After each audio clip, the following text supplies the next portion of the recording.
Hello, everyone. This is Paul Richard, and this is the Leveraged Podcast. And we are welcoming our guest here, Alvin Weiss. How are you doing, Alvin? I'm doing fantastic after we solve those tech technology problems. We have to walk through a few technology problems, it seems like, every time we start to roll the podcast, and that's okay. We'll get through it. And we're excited to hear about your story today.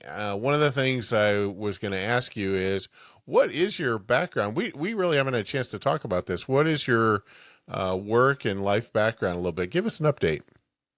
Well, my background is mainly in marketing, sales, promoting, and a large part of that was in the financial world with a Wall Street firm. And I dealt with individuals and businesses, really enjoyed it. And Wall Street on Main Street is what you could call it. Because, Wall Street firm, but in a small country town, relatively small country town, Springfield, Missouri. That's a lot of my career. And I coach soccer, love the games. I'm still a fanatic, a crazy man when I get on the soccer field, on the sidelines and on the field. Gosh, and I'm getting old, Paul. I have four adults. My youngest child turns 40 tomorrow. My My youngest youngest grandchild child is, turns, my youngest child turns 40 in 5 days. wow. And then my Yep, youngest grandchild turns 16, and life moves pretty fast. One of my it grandchildren, does. Eli, right now is in Paris promoting his new tech company, if you can imagine that. Wow. Yeah, Wow. oh, That is wow is right. awesome. Yes. That is awesome. So, So, and right now you live in Springfield, Missouri, right? yes, I do. All right. And I'm In here the in heartland. Branson, Missouri. Yeah, in the Yes. heartland, the Ozarks. And we just to mention, we met years ago and an ongoing basis at Panera in South Springfield there, South Campbell. And so we talked several times about different things you were working on there, and that you kind of made that your office back then Right. in the Panera restaurant. And so we got acquainted, and then found out we had some mutual connections through some networking channels and some products that you carry, etc. And ended up getting to be, I consider, good friends through that Yes. process. And so I knew you had one of the product lines, and we'll talk about that in a few minutes. But you have really what you would say a calling here and a passion, which is called fourth quarter living. And so, this fourth quarter living, explain to us what fourth quarter living is, and what you see, what your vision is for it. Well, how you know how this works? I mean, you know how when you spend your life, gosh, raising a family, raising grandchildren, and maybe even caring for an aging parent, and then all of a sudden you enter a new bubble. You enter the fourth quarter of your life. I mean, your career is not really finished, but let's say the sweet spot of your career is over, and nobody's written a manual yet. And what do you do when you're an old guy like me and you have talents that are unused and you have things that you've not been able to do yet? I mean, I've been in the marketing world, and right now, one of the newest things I started is I started taking violin lessons. Why? Because, you know, and in the fourth quarter of your life, what I hope to do is awaken people's hidden passions and dreams. My neighbor, whom I introduced to the fourth quarter living, is now writing a book that she's had inside of her. But she needed a coach or a guide to come alongside of her and say, this is a time to write that. You can write your book and you can start a book at age 81. I can start an online business called Fourth Quarter Living at age 75. Why? Because I want to do it. I just want to awaken those folks that have many, many skills, and they've had some passions and dreams that they've just been hidden. And society tells us, they say, Alvin, get in a chair, watch Saturday football, college football, watch Sunday football. And no, I refuse to do that. I want to go shake the tree, make a difference. And I also want to awaken people in the fourth quarter to the fact that grandparenting is valuable. So be that guy to set that example. Be the guy who's age 75 outside jumping on the trampoline with your grandchildren. That's what fourth quarter living is. I love that. I Yeah. love that. Yeah. And being the grandfather of three grandchildren, I can really totally relate to that, Yeah. for sure. And so in this fourth quarter living, is that something that you are running some type of website for that? Are you, how are you attracting people to come into that line of thinking? And then also, how are you? I know one way I've seen you on Facebook a couple of times Right. making videos about it. Uh, what's happening in that? Are you having more and more people start to ask you about what to do and how to do it? And are you working on a curriculum or something about that? What's happening with that now? Well, here's where we are today. This week, we had our second of 4 meetings locally, physical meetings in a community center. And I would call that a pilot or a seed launch. The curriculum is done, and it's not been done on my behalf. It's been done over the years with feedback from people. So we're meeting live, and we're taking invitations to go other places. So yes, we have a curriculum. We're starting with the fourth quarter warrior writing their manifesto. It's a declaration of independence. I choose not to do what society tells me to do. I choose my independence. So it's physical. And then you will find us online at fourthquarterliving.solutions. And fourth is the numeral 4th living, fourth quarter living.solutions. Now it's just beginning. So right now, the only thing you'll find there is a sleep guide, because I believe that's foundational. The way it's growing is word of mouth, also using social media to create daily live videos. And Paul, my focus is really tight. Create something 40 seconds long of value, and that people grab them and share them. And then I was just introduced by a mutual friend, Cat Williams, to TikTok. So I'm promoting on social media and TikTok, and very short videos that make one point. Taking. I am not succinct. I'm wordy. So it's a challenge to get my thought into 40 seconds, but it's working. We'll have 100 viewers, 200 viewers, sometimes 1,000, 1,500 viewers, and I'm having responses. The people that are physically in the class are recommending and referring other people get on board.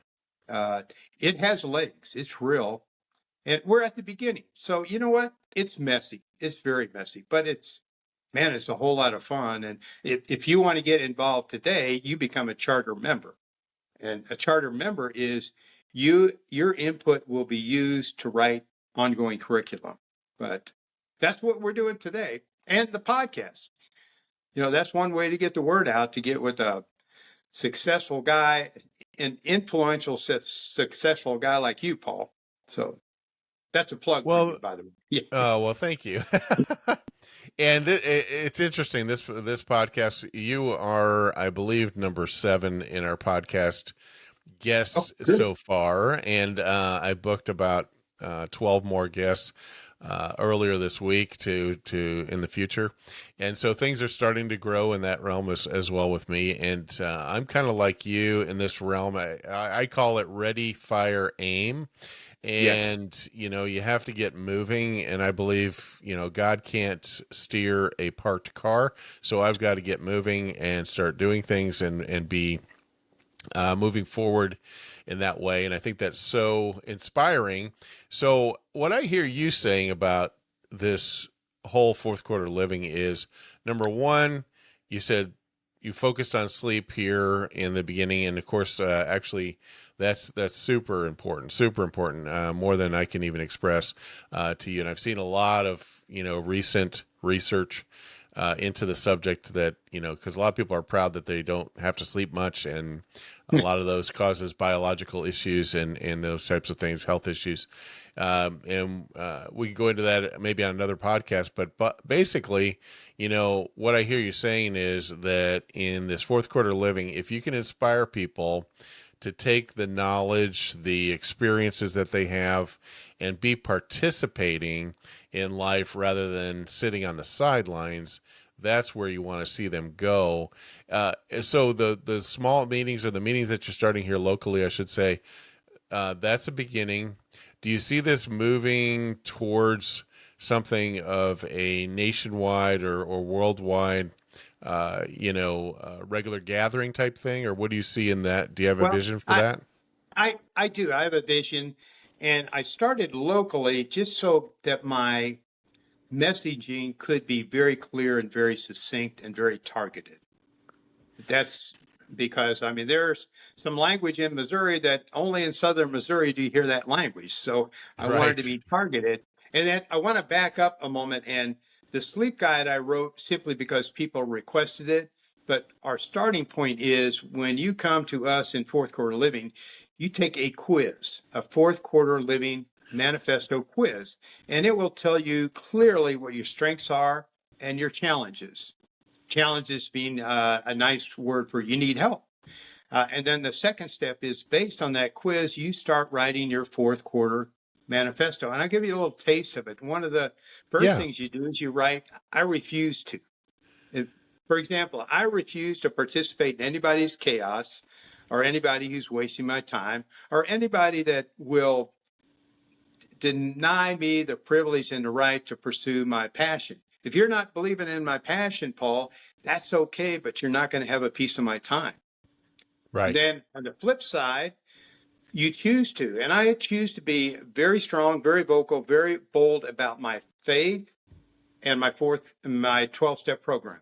I want to be bold about that because I believe it needs to be shared. So that's the beginning of what you do when you start writing your Declaration of Independence, and we call it Fourth Quarter Manifesto. Your question is, do I see this big? I see it big because people need a guide. They just need help. Someone who's just a little walks beside them or one step ahead of them to guide them into what they want to do. Well, for example, I'm an example of a procrastinator. I had this idea in my head and in writing in 2009. Look at in 2009, I showed it to a few neighbors. One neighbor said, "You've got to launch this. You've got to." She Yeah. gathered the group together before I was ready to launch. So I had that guide, which was very good and put some really positive pressure on me. And when you're going to be in front of a group, you know you're going to be there for 90 minutes at 10 a.m. on a Tuesday. You better be ready.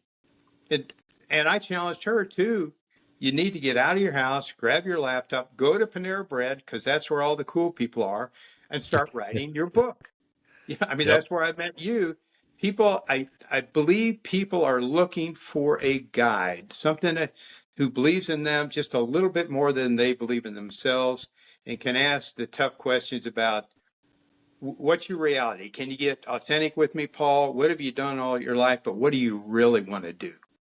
And somebody may want to go back and volunteer to teach technology in high school. Why? Because it's cool and there are a lot of future entrepreneurs in high school. And you may want to do that, but you don't have to wait to get a degree to get permission to do that. You don't need anybody's permission to follow your dream. I'm trying to awaken that guy inside of us, that girl inside of us. And then, well, here's the way I started our last meeting. I put different ages up there. And I went to Dr. Google. Dr. Google said, well, my neighbor, age 81, dear neighbor, you have 9 years left. You have no time to mess around with things that don't work or people that bring chaos into your life. I've got 13 years left. I better be in a big hurry, get focused, be passionate about fourth quarter living. People, I believe, are looking for that level of guidance and motivation.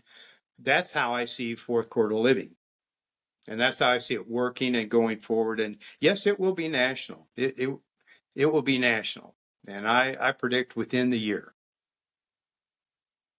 That's great. Okay, Yeah. well, that's exciting. And so as you're talking here, I'm sitting here thinking, okay, well, some of the things, for example, I did meet the young lady, the 81-year-old you talked about here, and Right. at Panera. And I get to thinking, and it's not this is not just a woman thing or a particular gender, but I do periodically talk to people that are, I'm 62 or they're my age or older, Right. and a lot of the life skills they don't have even at that age that maybe could help them do what you're talking about. For example, you mentioned chaos, and a lot of people are very prone to being codependent. We haven't used that word a lot lately, but Right. codependency is a huge thing. And in the 90s, I read a book called Boundaries by Right. Dr. Henry Cloud and John Townsend. And that changed my life, absolutely changed the course of my life. That's been over 30 years ago. And yet, in the subtitle of that is when to say yes, when to say no, and getting control of your life. I see people that are older than me that haven't learned that skill yet. And I Right. think you're talking about some of those things. So I think a lot of what you can bring to this is just basic principles of, relationship and understanding. And some people have been in, relationships, like you say, sometimes they might have lost their spouse. They're in a different place now, on their own and kind of starting over. And what do they do? And you're giving them hope to bring their message and their skills and the things that they can do, plus participate in the family that they have left or whatever it is, like you say, grandchildren, great grandchildren, and just build into them wherever they are. Right, they could be my grandchildren are 6-hour drive away from me, and Right. I do everything I can to participate with them in their lives. They're teenagers primarily right Right. now, and in that realm. So is Good. that what you see going on, or what do you see going on? Well, yes, and you hit on a one spot. I want to grab that spot and run with it. There are many people that have been with a spouse 40, 50, 60 years plus, and then that spouse Yep. is gone. Yeah. And there's a giant hole there that's just hard to imagine. And Yeah. I'm going to speak in generalities because a lot of people come to me and are very transparent. But so I don't want to name names or get too specific, but I know that some people literally sit at home depressed day after day, year after year, until they meet someone who has the ability to awaken them or give them an opportunity to be awakened. That is Yeah. a big, big life change for men and women. And I've met at least 6 people this year who have had that event, losing a spouse of over 60 years. And then and they've lost a big part of themselves, and they worked as one. And some people just need to be reignited. One thing we're doing in our physical group is we're developing just 2 meetings, some really strong friendships and a real level of vulnerability. And one thing we found that I never thought of this was not in the program, but we decided we're going to start cooking together. We have a Hmm. and not bringing a meal, but actively bring a recipe and cook together. I mean, there's some people that are, frankly, they don't know how to cook. They know how to Yeah. open a box, put it in the microwave, and eat an awful, awful meal. Yeah. You know? Yes. And so we are going to start cooking in a week or two. And it might be chaotic, it will be messy, but we'll be building community. Another thing that I have learned short recently is that I can take this online, but we all have the ability of creating meetups. People in my age bracket might need help in doing that, but people can take this idea, run with it, own it, and create local meetups wherever they live. They can get 4 or 5 people together, or 10 or 11 people together, or a church group, and say, let's take this format. Let's write our fourth quarter manifesto, declare our dependence and not be depending on someone to come along and say, Paul, you're free to what you want to do. And I've Right. discovered the handful of people I know that are totally engaged now, they needed permission to pursue a passion and in an environment where nobody's going to laugh at them. Writing a book That's good. starting at age 81, that's laughable.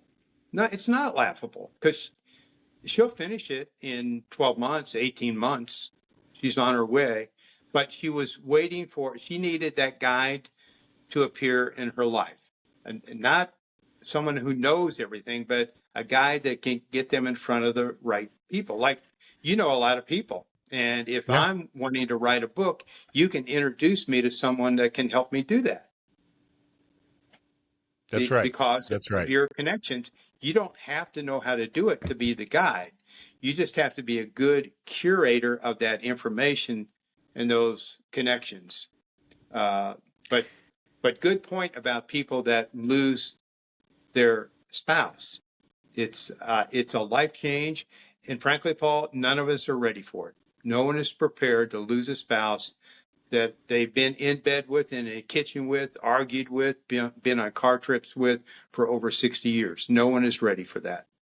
That's right. That's right. And if you're in the freshness of that experience, it can be, it can be very, very difficult to even recover in a lot of ways, I think.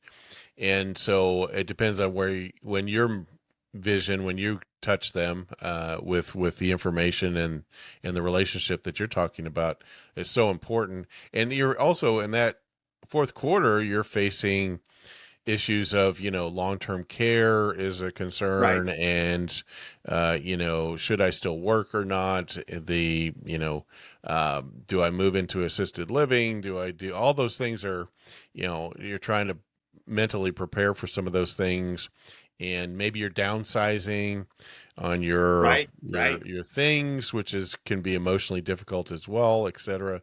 All those things are a fourth quarter challenge, I would say, and there's more of them that occur during that time. And so I And see where you nobody's could. written a manual for you. Nobody's giving Right, you clear. right. Here's another personal example. There's a lady in our group who's really a vivacious part of this group, but she has to leave once or twice a day to drive to assisted living where her husband lives. Her husband is still living, but she can't care for him. He's mentally alert. He's aware of he's a delight. I had lunch with both of them Huh. just last week as a result of this. She is full of energy. She has a lot of life dreams she can fulfill, but she really, how shall I say it? In a way, you need a group hug. And at Yep. the same time, the group hug needs permission to kick you in the rear end. Like the person you met, our mutual friend, I just said, you need to get off your dead rear end. I'm cleaning this up for your audience, Paul. But I told her, Yeah. get off your dead rear end. You grab your laptop, you come to Panera Bread, you sit with me, I'll introduce you to people, and you start writing. And a writer writes. A writer writes every day. And I wasn't really kind about it because she was in a place where, a husband of many years was gone and she was lost in many ways. And she has extreme talent. I mean, she managed a group of doctors. She has great administrative talent, but she needed permission to pursue. And she also, I believe, she wrote and edited her father's autobiography, but she never wrote her own book. Hmm. And she needed Yeah. a guide to come along, give her a big hug of confidence, and also some tough love saying, get off your rear end, get off the couch, go somewhere where you can write. And I believe, well, that's what people have done for me. Alvin, you have this idea. When are you going to do it? I believe we need that, Paul. We need that Yes. kind of Yeah. care. Yeah. And I mean, it's really, and what you're talking about, a lot of these issues affect you at any age. It's just the intensity, I think, is greater at that point, because you're right, the clock is ticking, the fuse is burning, there's not as much time. You do have to expedite things if you want to get them done right. And at the same time, a lot of human things are the same, right? You talked about somebody like a lady that's an executive manager. She may be a high D personality, and then you've got somebody that might be, like you say, that was at home most of the time and didn't really get Right. into the business world, and has maybe more of a personality that's not as outgoing and social, that type of thing. And so you have different issues to deal with there than you do with someone that was used to running. I remember when my mother was in the lockdown for dementia up in Right. Nixa, and I would go in there. There's probably, it was all but one. There was like 16, I believe 16 people living in that area, and I think only one of them was a man. So it was mostly women. And, a couple of them, you just saw the personalities come out. One was trying to Right. run the show and direct everybody what's going on. And plus you had the mental acuity was waning. And so they were used to commanding the situation.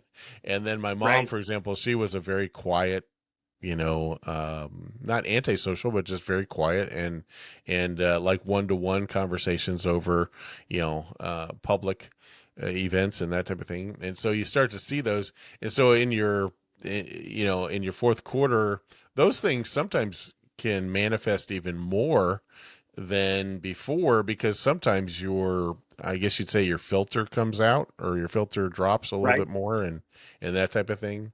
And Yeah. so it's so important to, I would imagine a lot of those people didn't even know about, disc profiles, or even at that age, because Right. that wasn't something that I learned about until I think it was year 2000, Yeah. so I was just, in my 40s, and I learned about it. I go, wow, this is amazing. It helped me understand other people and why they Right. react the way they Right. do, and those types of things. So I Eh, see so many skill sets you could be teaching. Well, and another question we ask um, when you're writing this fourth quarter manifesto is it's at the very beginning. What would you do if you stopped caring what other people think of you? That's a real freedom statement. That is a Now, when you're freedom with a statement. group, Yeah. it takes a while for people to get honest. What would you do if you stop caring what other people think of you? Like, well, for example, when I do live videos, they're one take, Paul. I don't Yeah. have time for two. I don't have time for editing. And guess what? You're going to make some mistakes in a one take Sure. video. But Yep. I care about the content or the value or being consistent. So that's a really good question. What would you do if you stopped caring what other people think of you? And Hmm. we all have. This is called narrative shifting. You and I learned it this way. We have parent tapes in our head. Somewhere along Yep. the line, a parent or a person of authority, like a teacher, said, "Paul, you're not good at math," and you believed it. And they're wrong. Hmm. Alvin, you're not an athlete, and you believed it, and you were wrong. So part of what we're doing, the science behind it, even though we don't. I introduced the idea just one time. It's called narrative shifting. The stories that you tell yourself about yourself control your life. I'll repeat that. The stories that you tell yourself about yourself control your life. And I'm going to give credit to Dr. Julie Helmrich. I'm with her about every week, and she's a combination coach, psychotherapist, but she's a brilliant lady, and she helps people change the narratives in your brain. Because we all have them. We've been told them from their very beginning. People in our age group, a lot of women have been told, you just cannot be the CEO of a company. They're wrong.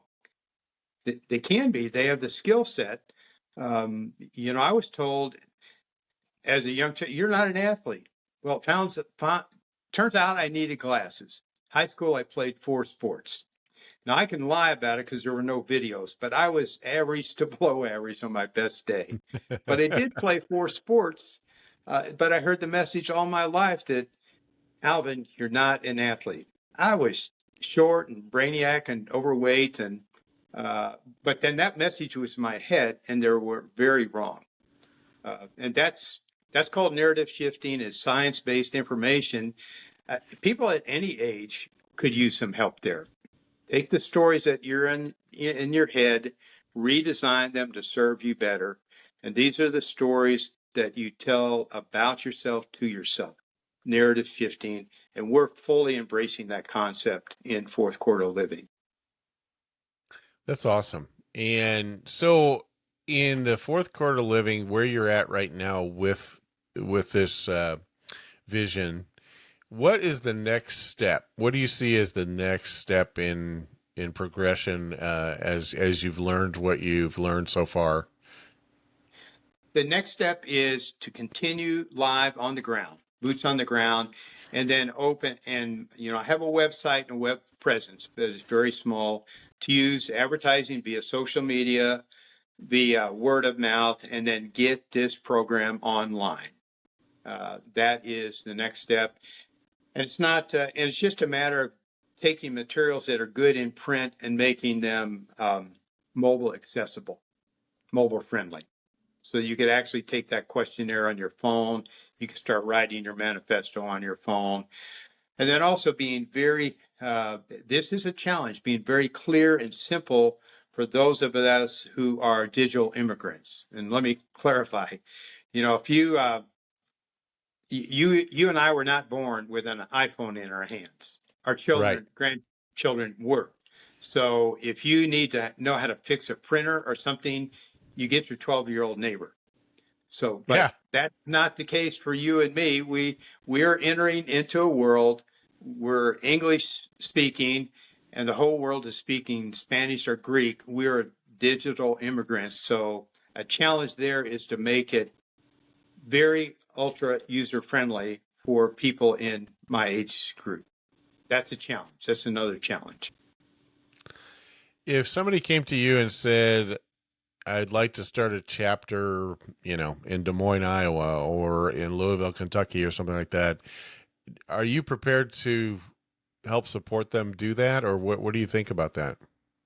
Just get it on my calendar, Paul. I'll be there Okay. this Okay. evening. Okay. We would. Yes, I'm prepared. I'm eager. We would just start online, and then of course I can email the information that they can print and use it freely. Because right now we're in the free version where we're going through the pilot launch. Right now we're not charging anything. Our next event we're going to charge enough to take care of our paperwork costs.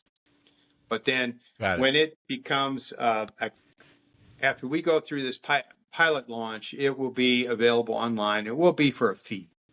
But yeah, I'd be willing to, yeah, if we can do it via Zoom or some technology, I'll be anywhere almost any time. Okay.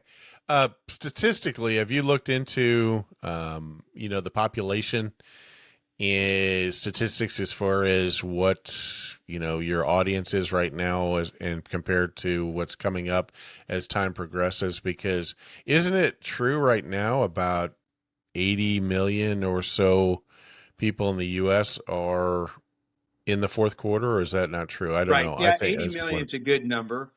And I can access probably upwards of 5 million via social media. Gotcha. Yep. Even though Yep. we're dealing with digital immigrants, people still, they have their phone, they have social media. Their adult children may have put it on their phone, but they're actively using it because they want to see videos of their grandchildren. People at Yeah. age 80 and 90, I see them all the time on their phones, and they're proudly showing a video or a picture of their great granddaughter playing soccer. Yeah. So about 5 million to 6 million people are accessible in that fashion, enough to make it work. And really, all I want right now is about 10,000 raving fans, and then conquer the world. If they go to your website, the fourth quarter living dot, what was it? Dot what? Fourth quarter living dot solutions. Solutions. Thank you. And And it's so if not they go, not followed by a .com. Somebody asked that. It's fourth quarter living yeah, dot solutions. yep. Now, if they go there, do they have the ability to contact you somehow, or what's going on there? Do they get your phone number or something, or what? How do they The contact way you? it is today, they would download the sleep guide that you've seen because that was my Okay. start. But then I would have access to them. They'd have access to me via email because you're going to register with your email. So Okay. they will be connected with me immediately, and I will see them, and I will talk to them. Okay. And And and so would you consider, well, how many do you have right now that have done that? Just to give us an idea. oh, very small. I mean, under 20 right now. I have not promoted that end of it. Okay. Yeah, Well, hopefully I this haven't. podcast. Oops, sorry. Go ahead. Yeah, yeah, I need to be ready. It's I had not promoted it because I wanted to get the online fourth quarter manifesto quiz friendly for the phone, and I haven't done Okay. that yet. So we're Yeah, at that's that in progress. stage. Yeah, yeah. Okay. That's awesome. Well, before we go, is there anything else you'd like to share in particular with the audience here at the Leverage Podcast? Yeah, yes, I would. I'd like to, anyone that has an idea, I would like you to encourage to be ready, fire, aim, like Paul said. Yep. Ready, fire, aim, get your idea out there and let your audience decide whether they like it or not. And let your audience decide how it should look. And then, I mean, I'm a real fan of Jeff Walker and Product Launch Formula. What you do, ready, fire, aim, and then you do your pilot program or your initial program, and then let your audience define how they want it. That's because just in the last 2 weeks, my thinking and our program has changed dramatically and based on audience feedback. But people want what they want and when they want it. I call that curated information, Paul. Don't give me too much. Give me just the right amount and give it to me when I need it. I mean, that's my message to your audience is don't over. My wise 40-year-old son, Levi, 40-year-old tomorrow, said, Dad, don't overthink it. Paul, you and I have had So, enough experience. You know that I overthink things. But that is sure. what I would want to say to your audience. You have an idea, just go for it. You have an audience out there. You just haven't met them yet. That's true. And I was that triggered my thinking about a event I was in, and it was actually one of my pastors at the time. And he got up front and he says, I'm getting frustrated with people that are telling me they're getting ready to get ready to get ready. And, they never make a move, and they're always in that state of getting ready. And they think the action of getting ready is actually the action. And a lot of times it is not the action that you need to be taking. So take a risk, overcome your fear. Usually that step is not going to be as fearful as you thought it was going to be, and you're going to discover a whole new world. So, Alvin, thanks for being with us on the Leverage Podcast today. I want to thank you for all your input and everything, and look forward to watching as you progress. And hopefully we'll get a chance to get back on the podcast and talk more as things grow and expand for you. All right. Hey, thanks, Paul. My pleasure, my honor to be here with you. Thank you, sir. Take care.